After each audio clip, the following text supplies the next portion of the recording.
Um, Basically, we just wanted to meet to have kind of a outlet for child studies students to come like kind of get some of their questions answered about future careers and what you got out of the program, what your education looks like, things like that. So we really appreciate you guys being here today. This will help a lot of people. So can you just start by introducing yourselves and your roles that you have currently? Sure. Emily, take it away. Okay. Yeah, so my name is Emily Fayram. I was a child studies and psychology major at Santa Clara, and I graduated in 2016. And currently, as you can see, I'm working for First Five, Santa Clara County. I just started working for First Five actually last week. So I'm a little new to everything still, but would you like me to give a little background of First Five? Yeah, if you could. I'm not familiar with it. Yeah, so First Five is a public agency in California, and there's a First Five in every county in California. And it's funded through tobacco tax. And the whole idea is that, research tells us that the first 5 years of life are super important for outcomes later in life. And I think everyone who's a child studies major kind of has that mindset. So First Five works to, support children and families, from pregnancy up until age 5. They are kind of a funding source. So a lot of times they'll have like programs and ideas for projects that need to be done, and then they'll work with partners in the community and in the county to kind of fulfill those projects. So my role is a community health and wellness program coordinator. So I'll be working with a wide variety of folks in Santa Clara County to just support the little ones and make sure that they're all doing well and they're healthy. That's great. That sounds like a really neat position, and actually is kind of related to my position because our program was originally funded. The program I'm currently working for was originally funded by First Five LA. So you can kind of see the effects of that. But yeah, I'm Kit Strong, and I graduated from, the child studies program when it used to be called the liberal studies program. And I graduated with a degree in the child studies major, and then I also got a minor in public health in 2015. And then I went on to get my master's in public health and my master's in social work at UCLA. And I graduated in 2018. And then during my degree program, there's a lot of internships involved. And so, especially for social work, you have to have pretty significant practicum. So my second year practicum was at Providence St. John's Hospital in Santa Monica. And they have a community mental health clinic there called the Child and Family Development Center. And they're a great training institute and also provide mental health services for low-income families that are on Medi-Cal or don't have any insurance at all. So that's where I had my internship. And then after I graduated, they actually hired me on. So I've been working there since 2018 as a psychotherapist. So I've been providing therapy to pregnant women and new mamas and their young kids under age 5. And again, really focusing in on the parent-child relationship. So also in child studies, probably learn a lot about attachment and how important attachment and bonding is during the first 5 years of life. So that's really a big piece of the work that I do, is focusing on how to foster secure attachment between a caregiver and their child in the first, as early as possible, even before the baby's born. As well as it's also a child abuse prevention program. So we do get referrals from the Department of Children and Family Services. So if an investigator goes out and there are some, risks of child abuse or potential risks, then they're referred to our program, and we do home visits. So going into the home, evaluating safety, but then mostly working with the family for a full year in that capacity. But yeah, during COVID, it's been a little bit weird. But yeah, it's been a journey. It's hard, and I'm about like 30 hours away from being eligible to take my LCSW exam. So that would allow me to be a licensed clinical social worker. And if I wanted to, I could open my own private practice, but I don't know if I'm going to do that. Yeah, so that's where I am. Kind of going off of that, did either of you have any idea that this would be the role you would end up with when you were a child studies major? Or something along these lines? Kit, do you want to take it first? Sure. Yeah, I kind of had an idea. So I applied specifically to grad school for the dual degree program because I was really passionate about this early childhood period and thinking about the prevention of adverse childhood experiences as a public health intervention for individuals across their life course. So I knew that that was like what I wanted to focus on study. I thought that maybe I would want to do clinical work, direct practice with clients, because when you do that, it gives you a lot of insight into what are the areas of strength of public funding. But it also shows you a lot of what are some significant areas of weakness when there are a lot. So it provides a lot of background information. But when I was a child studies major, I think that I mainly wanted to focus on like the program design and curriculum development and how to design an intervention that could potentially help families. I wasn't necessarily thinking I was going to like be a clinician, but I still don't know if this is like my forever role. Actually, I know it's not my forever role, but I think that it's given me pretty important experience.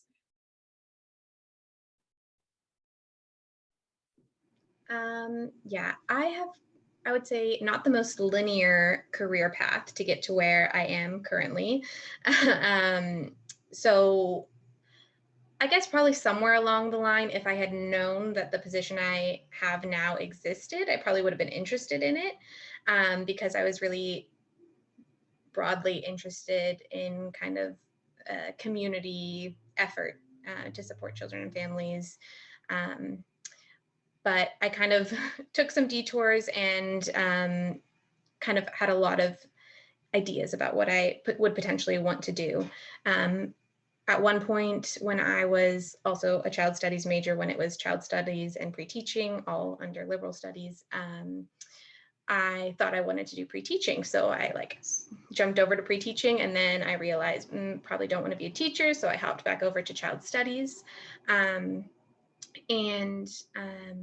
During my time at Santa Clara, actually both Kit and I were part of the Resilient Families with Dr. Burns. So that was a really kind of impactful experience in my educational journey and then later, I guess, career path. But so kind of around that time, I was toying with the idea of doing clinical psychology. So I actually applied to some clinical psychology PhD programs during my last year at Santa Clara. But then I also was applying to a job abroad in Copenhagen, Denmark, because another impactful experience for me during my education was studying abroad. So I actually ended up getting that job in Copenhagen, and I moved to Copenhagen, and that's where I've been living for the past almost 5 years until I just moved back. So I didn't really know that this is what I would want to do, but I think looking back on it, I can see how kind of all of my experience built upon itself, and I can make the connections of how I ended up here because I think a lot of things ended up kind of linking together to get me to where I am. It's so funny. I can hear little bits of Dr. Burns in both of you when you speak. She's actually mentioned both of you by name to me in classes and like meetings before. So you guys definitely impacted her too. Hey, part of the Dr. Burns fan club. We love Dr. Burns. Definitely. Okay, one of the next questions that we have is kind of like, what advice would you give to current undergraduate students like working towards a career either with children or with like some dimension of a youth, like including family and community? From my experience, is it okay if I go first? Just popped to mind. Okay, so from my experience, like I said, I kind of went on a different career path, or kind of a different direction. I ended up getting my master's actually in Denmark, going into the anthropology of education and globalization. So complementary, I would say, to child studies, but a little bit different. That was a really interesting program. But I would say my advice would be to kind of try everything. Like really dig into what different opportunities there are to work with children, families, and youth, because I think like what I realized is, okay, at first I wanted to be a teacher. And then when I was in the classroom, I was like, this is not where my strengths lie. Like I'm really interested in working with children and families, but I don't think it gives me energy at the end of the day when I'm in the classroom. That wasn't, for me. Mm-hmm. And so I guess along those lines, kind of just follow your instincts and try everything out and see what really like brings you joy and where you see your strengths being best utilized. And for me, that was really a process of, okay, trying out working in a classroom, trying out, working and study abroad, all these different things. And yeah, I think that really helps. Yeah, I think my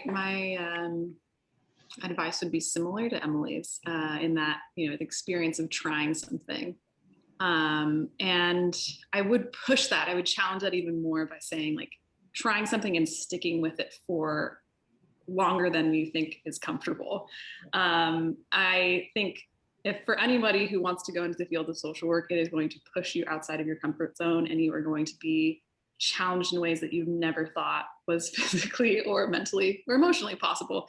And you also learn so much about yourself in the process. I think for me, I've learned that I can handle a lot more than I thought was possible.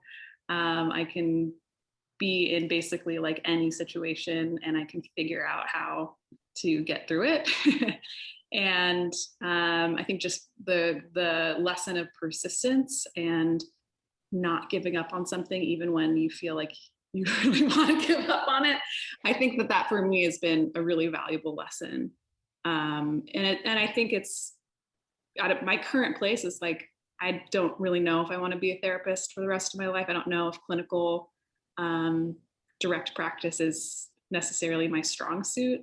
I'd be interested in going into program planning and evaluation because I'm passionate about that as well.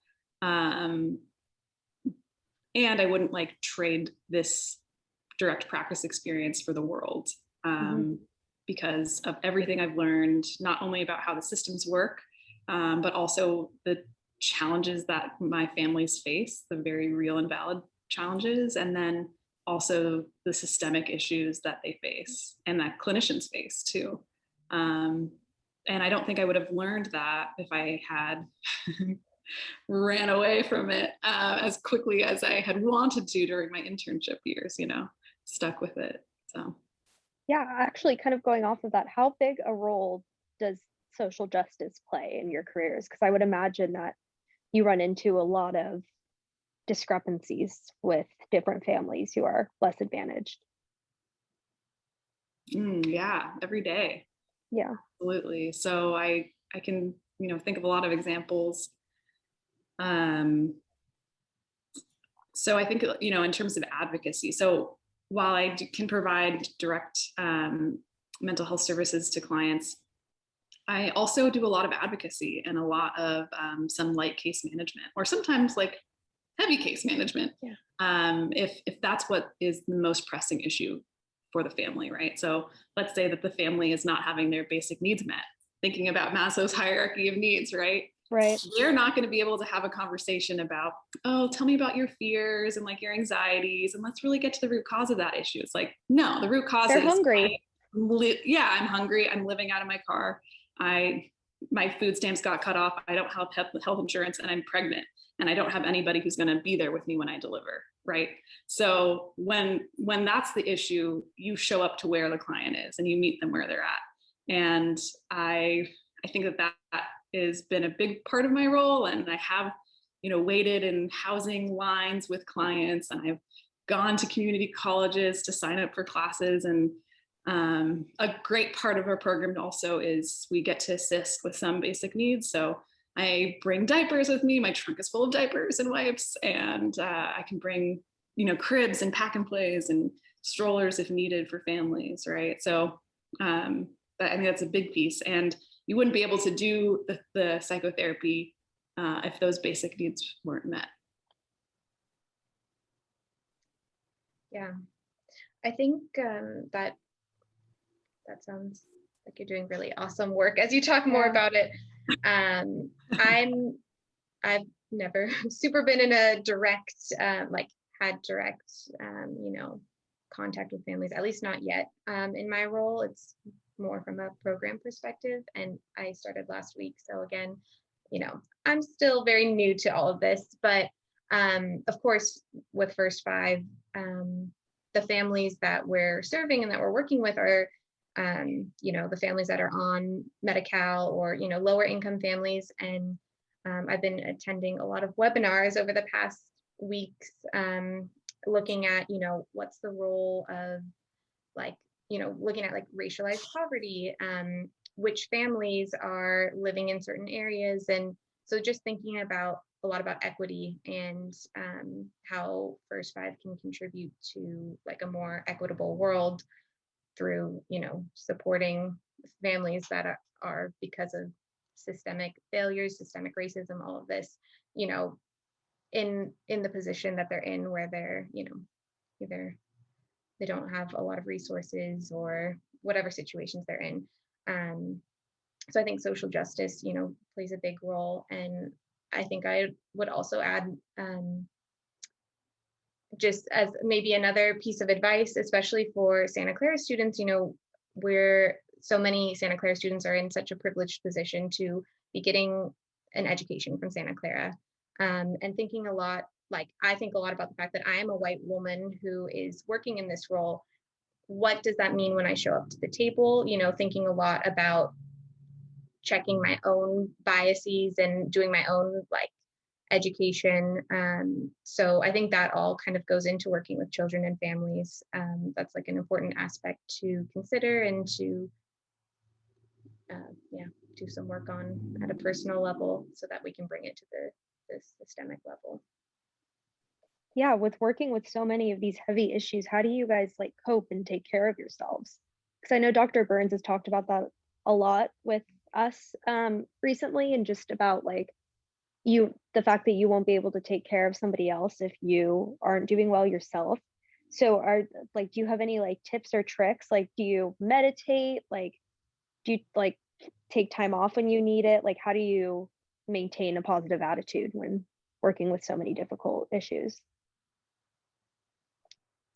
Yeah, I can definitely speak to that. But I wanted to first piggyback off something Emily was saying, because I think it's really important.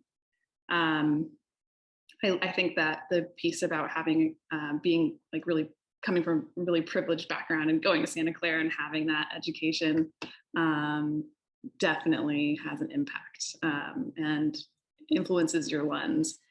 And I think a big piece of what I thought about when I was at Santa Clara was I want to help people. But there's this quote that I really love. I went to this talk with Father Gregory Boyle, who is the director of Homeboy Industries, which is down here, which is really cool. And he said, "You don't go to the margins to reach people. You go to the margins to be reached by people." And I think that is spectacularly important and a more just humbling perspective. And if I could give any advice for people who want to go into this field, it is to not think that you have the answers. And it is to really approach with humility at all angles, at all turns. And then to answer your question about self-care, There's another really great quote that Father Boyle gave during this talk. Like, he really touched on all the points. He's a genius. He said, if we don't welcome our own wounds, we would be tempted to despise the wounded. And I really resonate with that as well, because I think for a lot of people, not just in the psychotherapy realm, but specifically what I've learned being a therapist is when you're working with clients, the wounds that come up sometimes will influence the wounds that you have yourself. And that is really painful. And it does take a toll. And I think also you may have heard of like vicarious trauma, right? When you witness other people's trauma, it influences yourself, right? So it's really important to make sure that you're creating routines and rituals for yourself to make sure that you're being fed and nurtured, especially when you go out to nurture other people. So yeah, I think that some things that I do, I get my own therapy, because that's really important, where I can talk about the issues that are going on with myself and that are brought up in situations and sessions with clients. Like, why was I so triggered by what my client just said? That's so weird. And then being able to have that self-curiosity and that self-compassion in that space is really crucial. And then I'd also say, like, making sure you've got your routines, like having a lot of that on autopilot. I know for me, working out is really huge. I do have a meditation practice. I meditate for about 5 to 10 minutes every morning. And I also recently got a dog, and that has been great. She's my little emotional support animal, and I just, taking her on walks.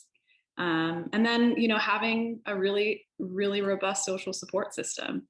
I'm so privileged and honored to have really great friends who know the type of work I'm doing, and they can lift me up. And I can call them when I'm, crying or whatever after a session, and I can just be like, this was terrible. And they're there for me. Even if they don't necessarily have the right thing to say, I know that they're there and they care. And at the end of the day, that is super important for my self-care.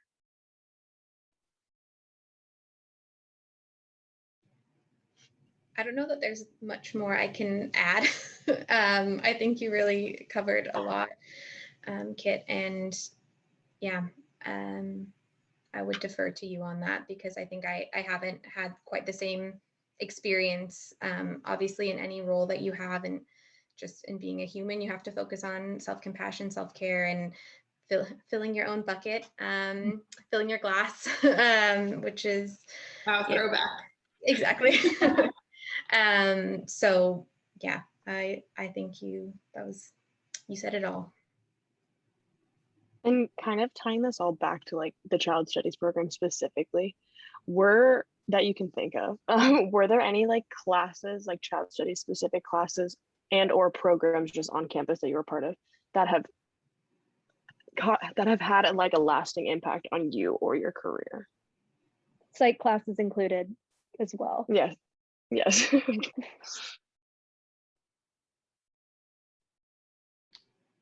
I mean, I'll just say again, like, being a part of Resilient Families was hugely impactful.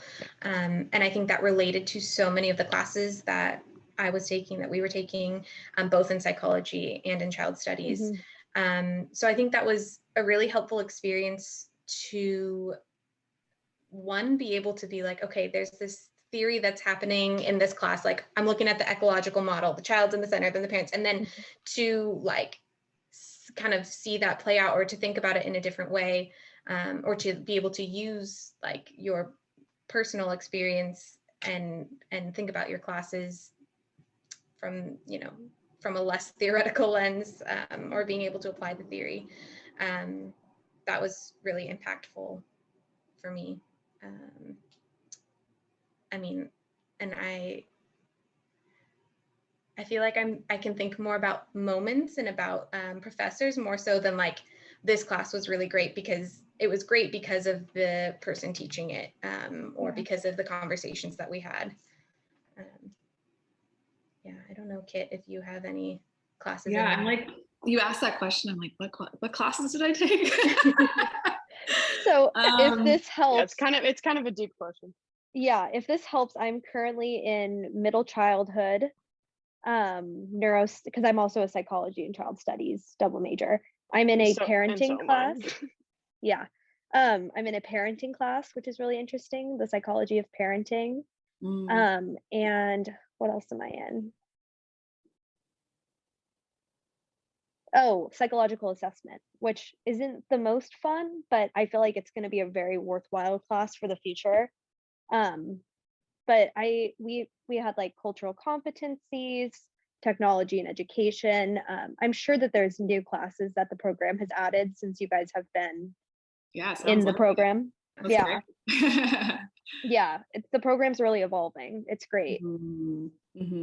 That's really good. But you had Dr. Burns. Did you have Dr. Day? Was she there? Yeah. You probably didn't have Dr. O'Brien. I think she came later. Doesn't sound familiar. Dr. Solomon. And Dr. Boaz. Yeah. Oh, I think she might have left. I think she was an adjunct faculty. Okay. Yeah. Dr. Erden is a psych guy. I don't think I ever took a class. He was, I think he was at Santa Clara, but I don't think I ever took his class either. I will say, taking developmental psychology with Dr. Burns, I will never forget the way that she described being a baby, or maybe not she described it, the textbook or something, we talked about it, and it's like being a baby is like being in love in Paris after having 3 espressos or something, just like that description. Like, she's so silly. See the world, it's like everything is so amazing, it's so great, look at all this. So I think that was really interesting. And I think Dr. Solomon's class, when I did my capstone, I feel like maybe there was another class, but I'm confusing, or like I'm conflating the two, but you know, well, a favorite of mine was thinking about the ecological model and the way that we approach children. And I think it's interesting, like, it's cool because that's something that is referenced at First Five. Like, we have it in PowerPoints, you know, so I think a lot of the things that you're learning at Santa Clara, depending on where you go, like you will use this in the future. And so it's definitely worthwhile. Yeah, and I would say that the developmental psychology class and my experience with resilient families basically like totally shifted my academic trajectory. I took developmental psychology my first year after transferring to Santa Clara. I had started at UC San Diego, and I was an econ major. And then I like took developmental psychology because I had worked with kids at a summer camp over the summer. And I was like, oh, let me learn more about kids. And I took that class with Dr. Burns, and I was like, yep, that's it. So that was really impactful. And then I think the experiences of being with community members through resilient families. And then also there was like the social learning classes that you have to do. I'm like blanking. Yeah, the ELSJ. Yeah, experiential learning or something. Yeah, those were really important as well, because I just, you know, you learn about actively being in the community and you practice how to show up, and you try on different, you know, ways of approaching community work, right? You can go in from the savior mindset and then realize like, that didn't quite work out. And then you practice like, you know, coming in from a stance of humility and trying to level yourself with those that you're working with. And it makes a huge difference, and you can see how that plays out. So that was really impactful for me. And then I also think that taking Public Health 101 with Dr. Chu, I don't know if she's still there.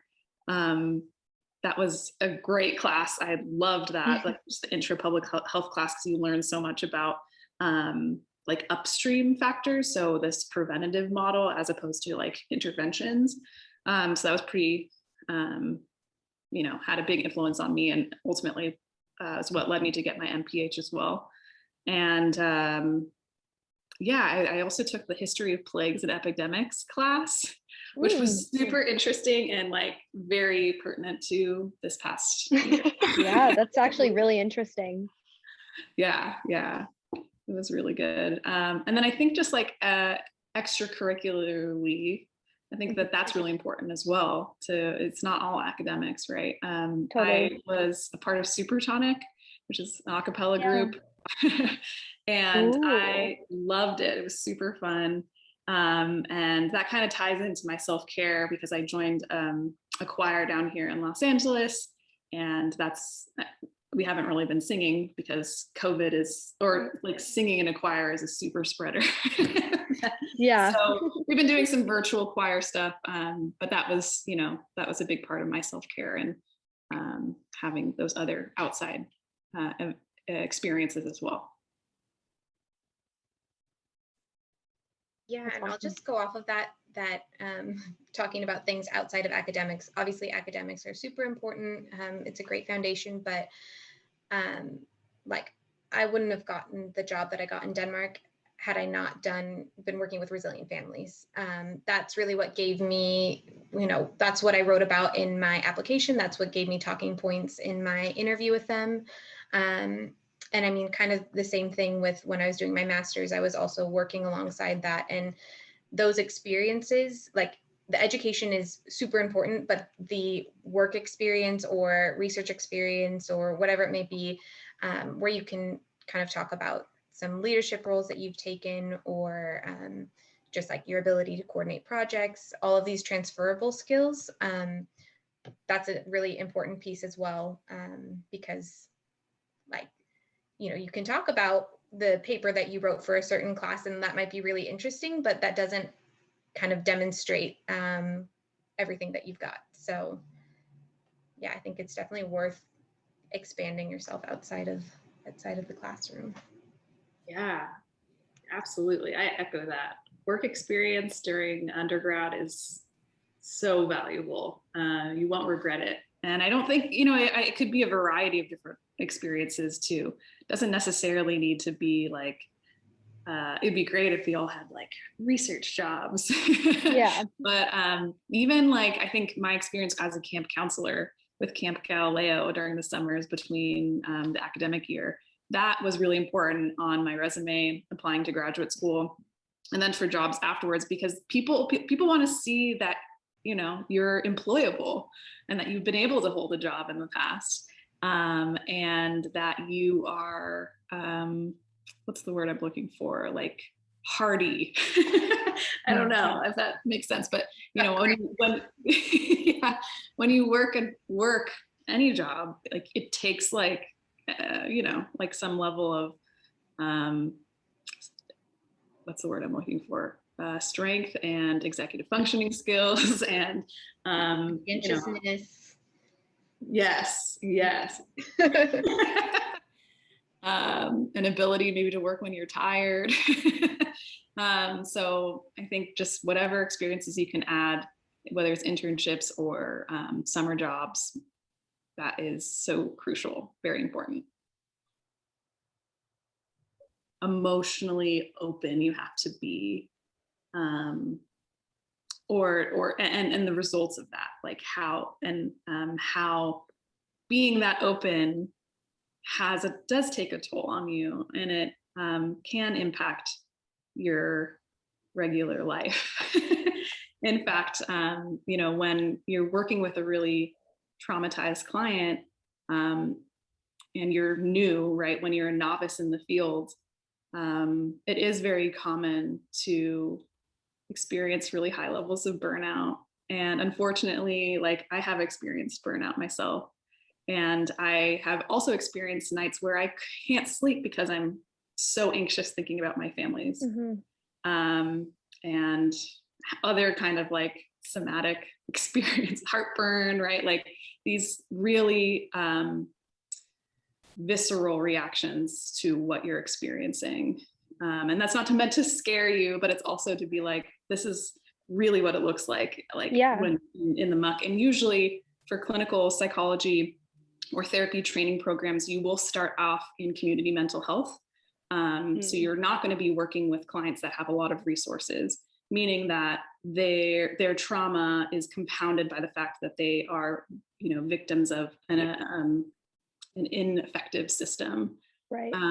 And what that means is there's like more on you as a therapist. And maybe like it's still challenging if you're, you know, working with in private practice and you're working with, you know, anxiety, like, you know, mild to moderate anxiety, mild, moderate depression. It's still challenging, absolutely. But it's different when you know that your client has resources and you know that they have like like their mom that they could call, right? And for the families that I'm working with, that's not the case, unfortunately. So you have to be prepared. Totally, yeah. Well, I was gonna say, I liked what you said earlier, Kit, about how that like you also have a therapist, because like I am a full advocate for therapy, obviously, but I think that it's super important for, even if you want to go into that field, you still need somebody to talk to. Totally. Especially in a field like that, it's definitely important.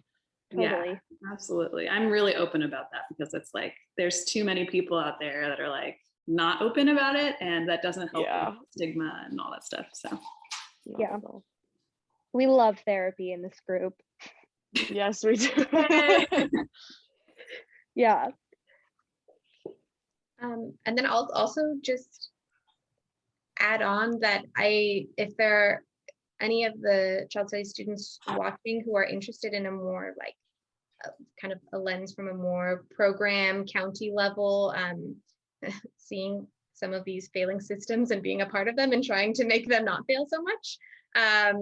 I'm really happy if, like, I don't know, we can be in touch, and if anyone wants to reach out to me, I can also just give some ideas of different groups and partners that are in Santa Clara County that maybe, you know, you could reach out to look into an internship or whatever it may be. I mean, even just in my short amount of time working with First Five, I was reminded of a lot of agencies and partners that are out there, but also I came across some new resources in the community that I didn't know existed when I was at Santa Clara.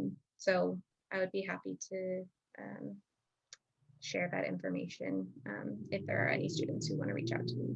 Yeah, that would be great. Thank you.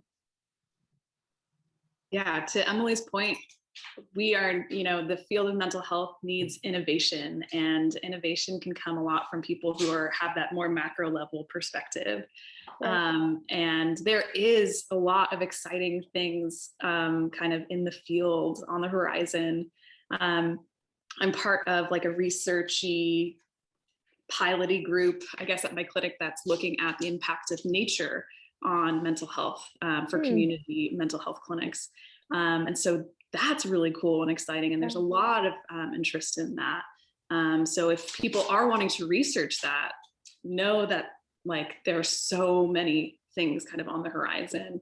And it'd be so cool to be able to have like a fully functioning program that like takes families out into nature and has nature do the work, you know, of improving mental health and reducing stress. That's awesome. Yeah, really that's super cool. Because at least for myself, even like I do much better when I'm outside or when I go for hikes or walks. Like nature just helps me heal or helps me feel at peace. So and animals too. Yeah, animal therapy, horticulture therapy, right? There's like so many fields that there is like baseline research, but how do we take that to the next level and apply that to communities who don't have access to it? That's the piece. Like most of the studies that are out there that show the impact of this benefiting families or individuals are studies that involve mostly well-to-do college students, right? University student subjects. Yeah. So how do we apply that and have that, you know, through that equity lens that Emily was talking about? Totally.